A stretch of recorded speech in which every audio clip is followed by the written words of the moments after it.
అధ్యక్ష అధ్యక్ష ప్లీజ్ అధ్యక్ష మేము రాజకీయాలు గారు మాట్లాడుతున్నారండి, మీరు కొంచెం వినాలి కూడా. ప్లీజ్ సార్, మీరు కూడా కొంచెం ప్లీజ్ సహకరించాలి.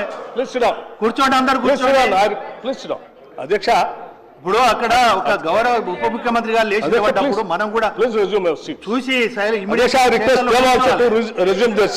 ప్లీజ్. అధ్యక్ష, మేము ఒక బాధ్యతతో రాజకీయాల్లోకి వచ్చాం.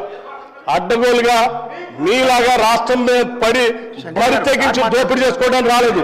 మేము ఒక బాధ్యతతో ప్రజలకు సేవ చేయాలని, మేలు చేయాలని ఒక నమ్మకంతో మాలాగా ఈ రాష్ట్రంలో అణగారిన వర్గాలు, బాధితులు, తాడితులు, ఇబ్బందులు ఉన్నటువంటి మధ్యతరగతి కుటుంబాలు బాధపడకూడదు, వాళ్ళ కోసం ఏమైనా చేయాలనేటువంటి ఉన్నతమైనటువంటి ఆలోచనతో రాజకీయాలకు వచ్చినటువంటి వాళ్ళు ఎంత ఉన్నారు.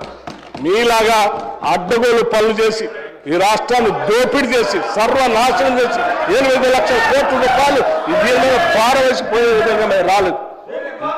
అధ్యక్ష, మాట్లాడే ముందు ఒక బాధ్యత ఉండాలి, నిబద్ధత ఉండాలి.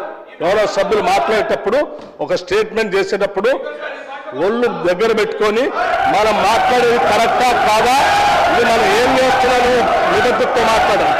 ఎంత అధ్యక్షది ఏమనుకుంటున్నారు?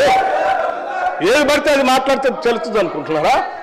లేచిన దగ్గర చూస్తున్నాం అధ్యక్ష, ప్రతి స్టేట్మెంట్ ఇట్స్ నాట్ కరెక్ట్ అధ్యక్ష. ఈ హ్యాస్ టు సే అపాలజీ, ఈ హ్యాస్ టు సే అపాలజీ అధ్యక్ష. It is not correct.